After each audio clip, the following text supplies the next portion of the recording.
بسم الله الرحمن الرحيم. السلام عليكم ورحمة الله وبركاته. الحمد لله رب العالمين، الحمد لله حمدا كثيرا طيبا مباركا فيه. اللهم لك الحمد حتى ترضى، ولك الحمد إذا رضيت، ولك الحمد بعد الرضا. يا ربنا لك الحمد كما ينبغي لجلال وجهك وعظيم سلطانك. اللهم صل وسلم وبارك وأنعم على عبدك ورسولك نبينا وسيدنا وحبيبنا وشفيعنا محمد صلى الله وسلم وبارك عليه وعلى آله وأصحابه ومن سار على نهجه إلى يوم الدين. أما بعد. Hadirin hadirat, Bapak Ibu, saudara-saudari yang dimuliakan Allah Subhanahu wa taala. Paling pertama kita bersyukur kepada Allah atas segala nikmat. Wabil khusus nikmatul Islam, iman, hidayah, taufik, sehingga alhamdulillah di pagi hari ini diberikan kesempatan oleh Allah, diberikan taufik, diberikan kemudahan oleh Allah Subhanahu wa taala, bisa bangun tidur, datang ke masjid, melaksanakan salat subuh berjamaah. Itu bukan hal biasa. Kita terpilih oleh Allah Subhanahu wa taala.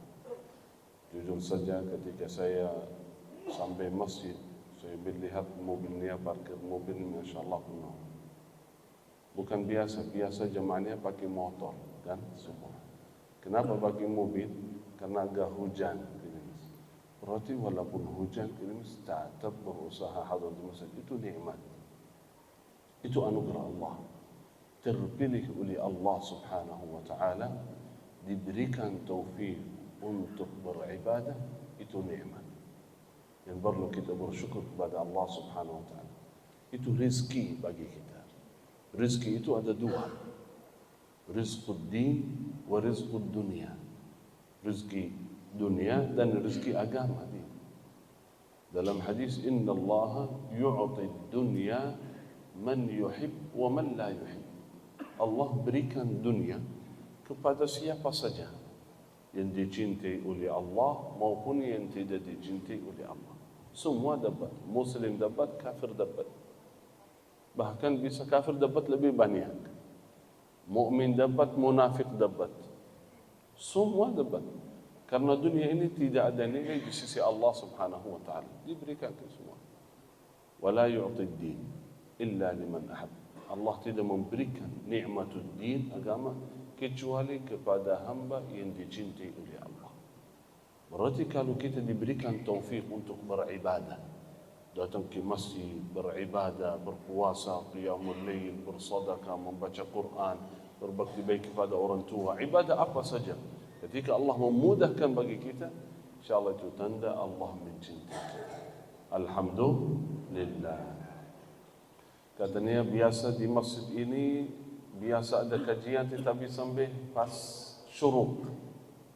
Berarti sebentar lagi ya. Kadang-kadang jamaah berkata, Syekh, bebas.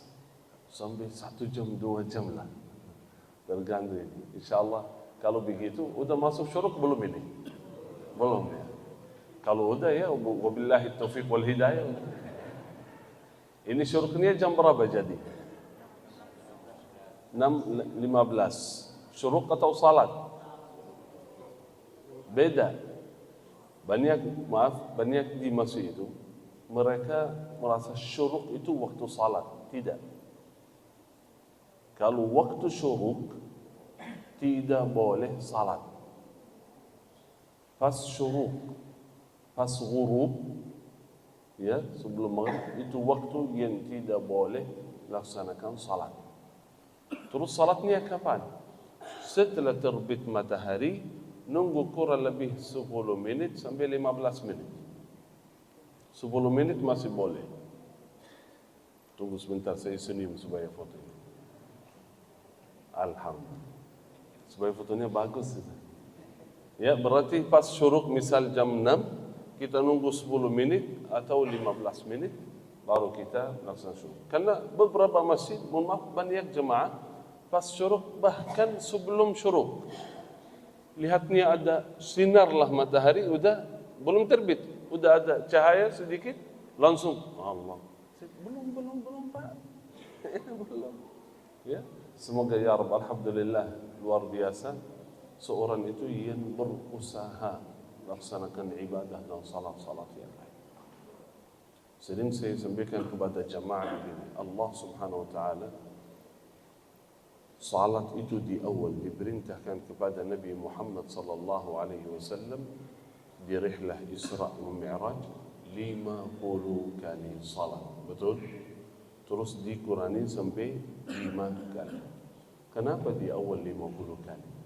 Allah telah takdir bahawa mau dikurani sampai 5. Ini supaya kita tahu bahawa Allah suka, Allah mencintai seorang hamba yang sering salat.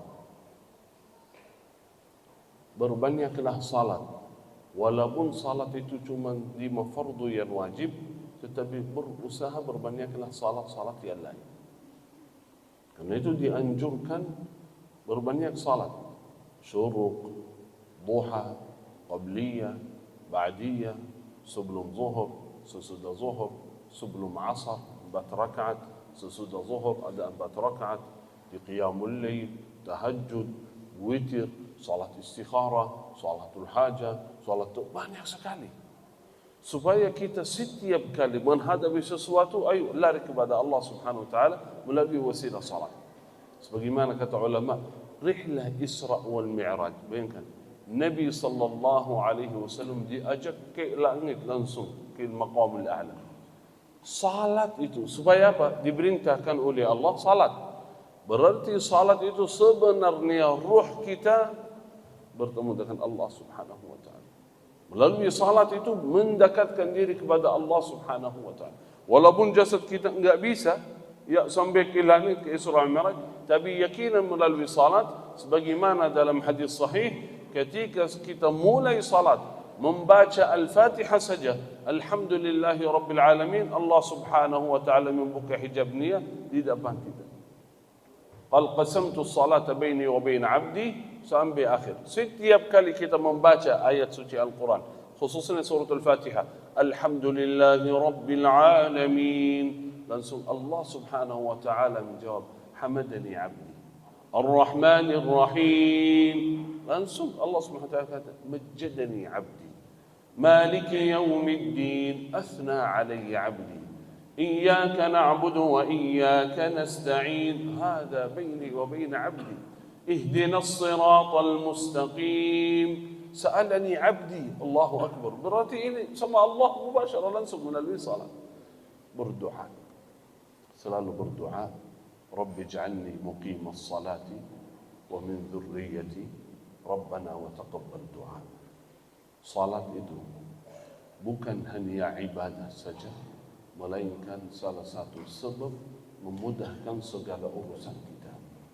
Salat sebab mendatangkan rezeki. Salat sebab mengampuni dosa. Kalau kita rutin melaksanakan salat, khususnya salat fardu, antara salat dan salat berikutnya, dosa-dosa kita diampuni oleh Allah Subhanahu wa taala. Semoga ya Rabb kita istiqamah di jalan Allah Subhanahu wa taala sampai akhir hayat. Amin ya rabbal alamin. Sudah belum syuruk ini? Oh, saya ini lanjut terus, jangan sampai lewat ini. Begini, kalau salat subuh, saya biasa sampaikan kepada jemaah singkat 3 keutamaan jemaah salat subuh, supaya kita lebih semangat lagi menjaga khususnya salat subuh. Salat subuh itu istimewa saudara. Karena itu jemaah salat subuh beda dengan jemaah yang lain. Beda dengan jemaah yang lain. Jemaah salat subuh itu istimewa. Karena salat subuh itu beda dengan salat-salat yang lain. Salah satu keutamaan jemaah salat subuh adalah orang-orang beriman yang jauh dari sifat nifaq. Karena Nabi sallallahu alaihi wasallam bersabda, "Athqalu salatin 'alal munafiqin." Salat paling berat bagi seorang munafik salat subuh. Kalau salat-salat yang lain bisa, tapi salat subuh berat. Karena itu kalau kita agak susah kadang-kadang melaksanakan salat subuh, harusnya hati-hati. Apa ya, kira-kira apa yang saya lakukan sampai Allah menghalangi saya dari salat subuh? Bukti keimanan kita datang salat subuh. Saudara, jangan sampai kita ada dalam diri kita sifat nifaq tanpa kita sadar. Sahabat Rasulullah sallallahu alaihi wasallam, orang-orang yang terbaik di muka bumi ini setelah Nabi Muhammad sallallahu alaihi wasallam, mereka selalu khawatir menjadi munafik. Bayangkan. Bahkan di antara sahabat, misal Umar bin Al-Khattab radhiyallahu anhu, yang berkali-kali Rasulullah SAW berkata, Umar ahlul jannah, Umar ahli surga, Umar ahli surga. Mana Umar? Basyiruhu bil jannah, berikan kabar gembira Umar ahli jannah. Beliau berkali-kali takut menjadi munafik dalam sahih, menuduh diri. Kalau kita belum ada jaminan, tidak ada info dari Rasulullah SAW, bagaimana? Karena itu membuktikan iman kita, yaitu salat, khususnya salat subuh. Kalau kita insya Allah rutin berusaha menjaga salat subuh, insya Allah kita orang beriman yang jauh dari sifat nifaq. Yang kedua, jamaah salat subuh diberikan nur, cahaya oleh Allah Subhanahu wa taala. Cahaya yang sempurna nanti di hari kiamat. Nabi sallallahu alaihi wasallam bersabda, qal basyiru, berikanlah kabar gembira kepada siapa ya Rasulullah? Qala al-masya'ina ila al-masajid, mereka yang berjalan menuju ke masjid di waktu gelap, suasana gelap, apalagi suasana hujan, luar biasa. Basyiru, berikan kabar gembira, bin nuri tammi yaumal qiyamah, dengan cahaya yang sempurna nanti di hari kiamat. Al-jaza'u min jinsil amal, karena kita siap berkenan keluar dari rumah walaupun suasana gelap datang ke masjid, nanti di hari kegelapan besar yaumul qiyamah Allah membalas, Allah mengganti cahaya yang sempurna nanti di hari kiamat. Itu bagi siapa? Jamaah salat subuh. Yang ketiga, jamaah salat subuh adalah orang kaya. Orang kaya. Amin. Kaya abadi. Kenapa? Karena ada satu amalan di waktu salat subuh, tidak ada amalan yang bisa diganti dengan amalan-amalan yang lain. Tidak ada amalan sebesar amalan ini. 2 rakaat sunnah qabliyah subuh. Nabi sallallahu alaihi wasallam bersabda, raka'ata al-fajri khairun min ad-dunya wa ma fiha. 2 rakaat fajar yang dimaksud qabliyah lebih baik dari dunia seisinya. Mungkin kita pernah dengar hadis ini, udah biasa, udah tahu. Tapi bayangkan saudara, coba lihat. Kalau kita mau hitung dunia, kira-kira berapa? Ada yang bisa hitung dunia enggak? Bisa enggak kita hitung dunia berapa miliar, berapa triliun? Enggak bisa. Susah. Pernah saya lihat postingan di media, orang-orang kaya, beberapa orang kaya di Indonesia, pejabat dan lain. Yang pertama 34 T, yang kedua 31 T, yang ketiga 28 T. Tahu T enggak? Ada yang punya T di sini enggak? Ada, alhamdulillah kita semua punya. Teh tawar, teh manis, ya ada ya. Coba lihat, saudara, yakin, kumpulkan itu semua.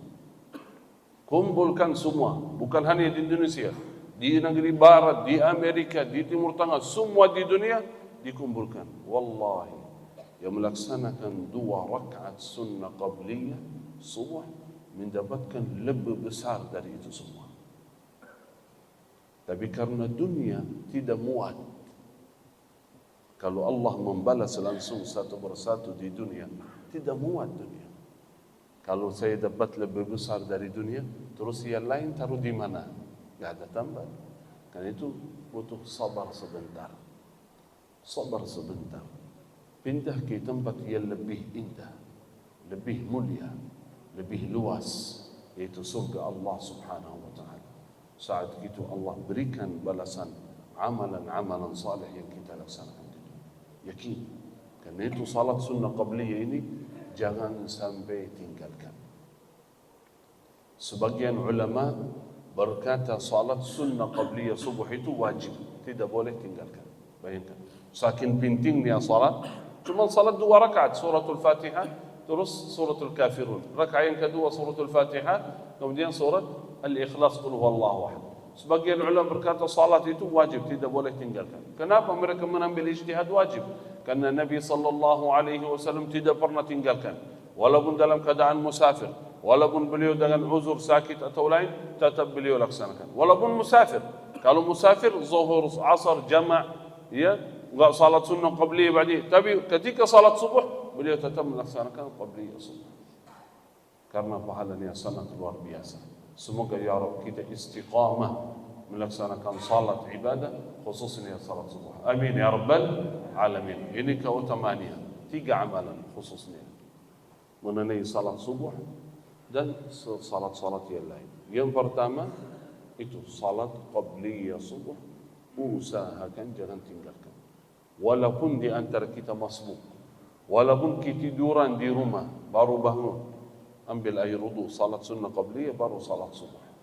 Dalam perjalanan kapan saja usahakan jangan tinggalkan salat subuh. Kalau misal masuk masjid sudah masbuk, imamnya sudah mulai, habis salat, boleh kita berdiri salat. Allahu Akbar, salat sunnah. Yang tadi belum sambat, boleh habis salat subuh. Habis salat, Assalamualaikum warahmatullahi wabarakatuh, baca zikir sebentar, Allahu Akbar. Di sebelah kanan kiri, kok salat apa ini Pak? Kok enggak ada salat ba'diyah subuh ini? Kayaknya masih ngantuk ini, kasihan. Pak, enggak ada ba'diyah Pak.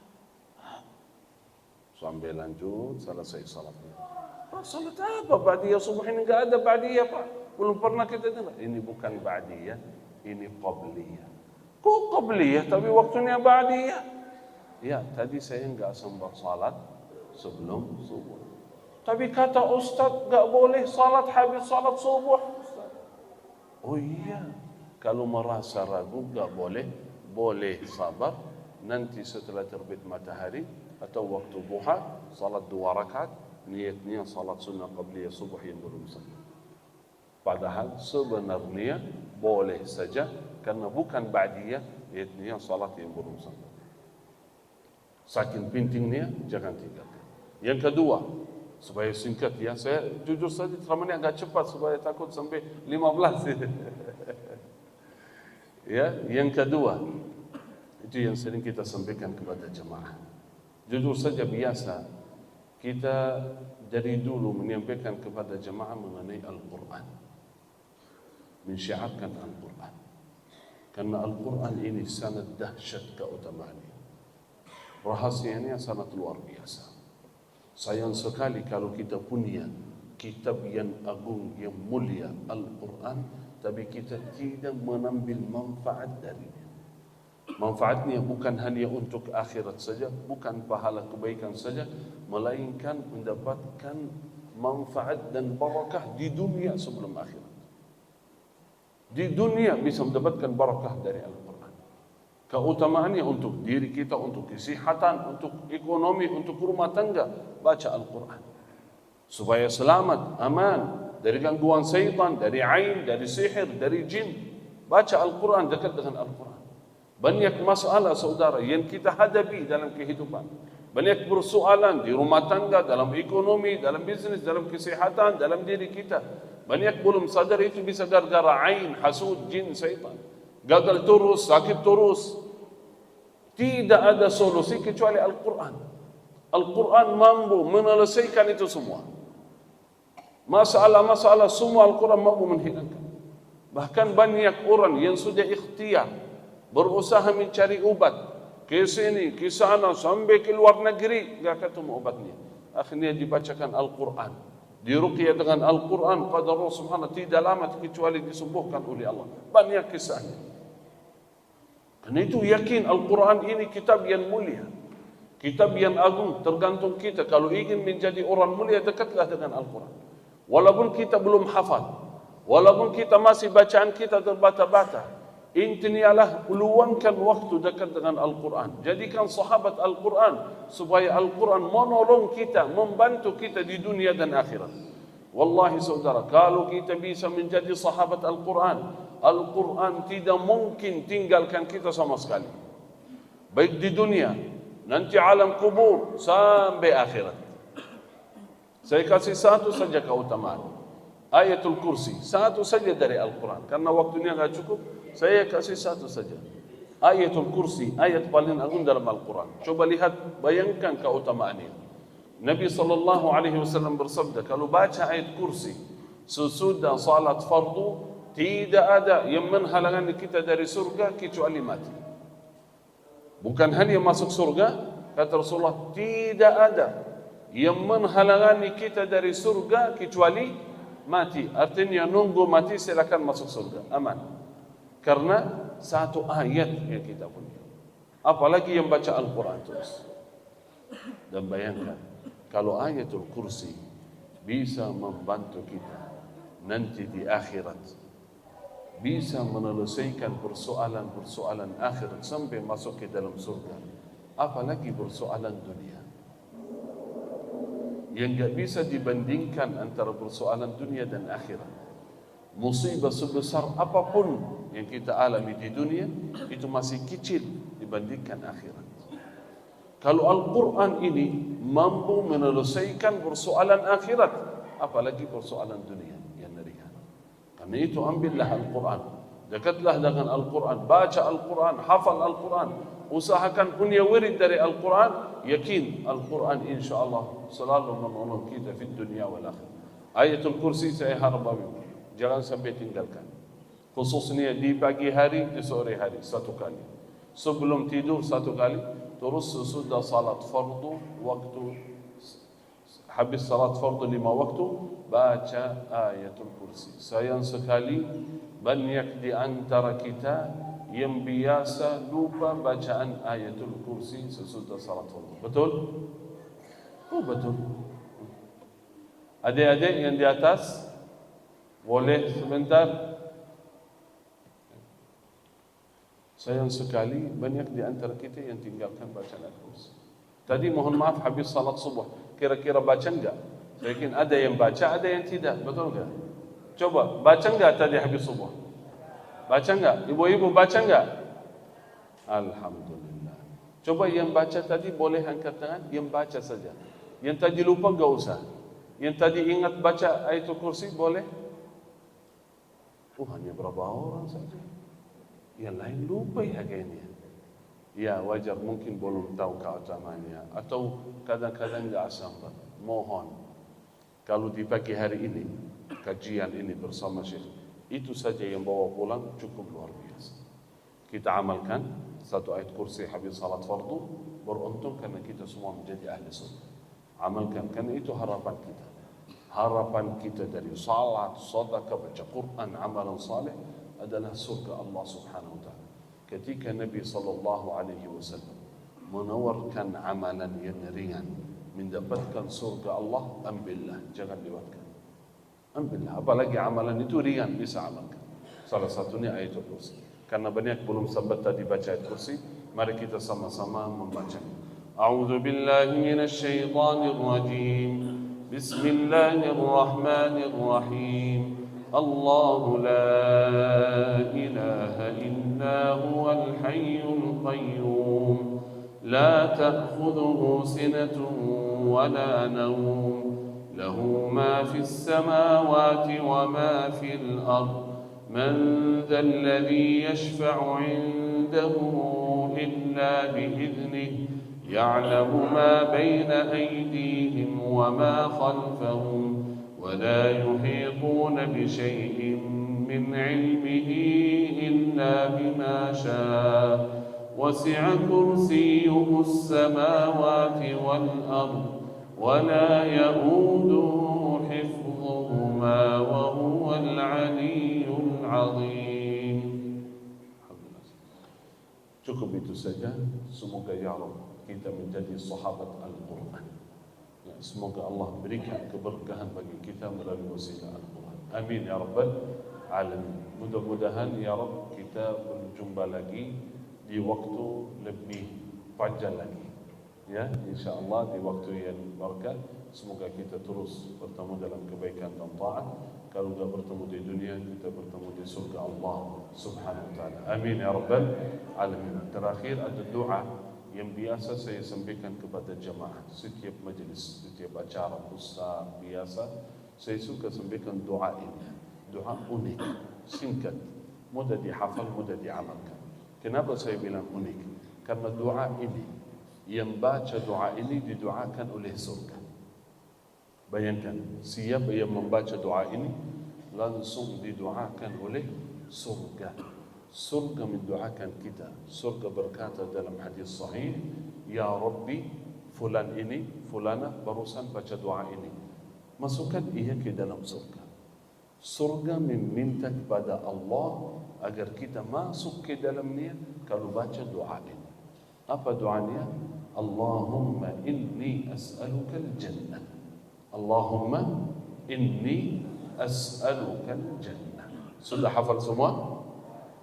Nabi SAW bersabda dalam hadis sahih, barang siapa yang memohon kepada Allah surga, membaca doa Allahumma inni as'aluka al-jannah 3 marat, 3 kali saja, langsung qalatil jannah, surga berkata Allahumma adkhilhu al-jannah, ya Allah masukkan orang ini ke dalam surga.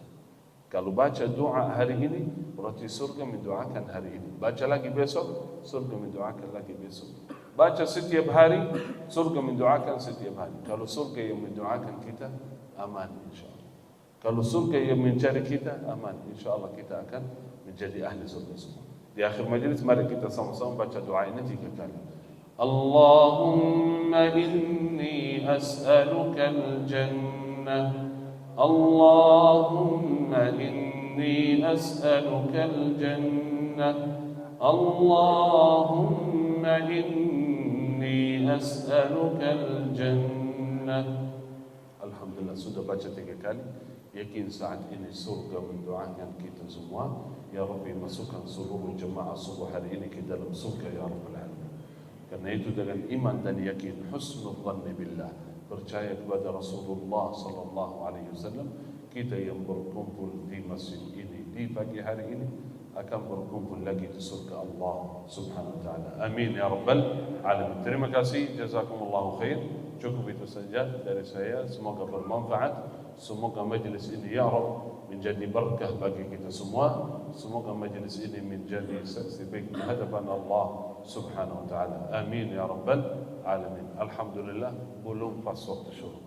Masih ada kesempatan lagi. Ya, insyaallah saya serahkan ke tim yayasan untuk menutupi acara ini sebelum syuruk. Barakallahu fikum. Hada minni wal afu minkum. Wassalamu alaikum warahmatullahi wabarakatuh.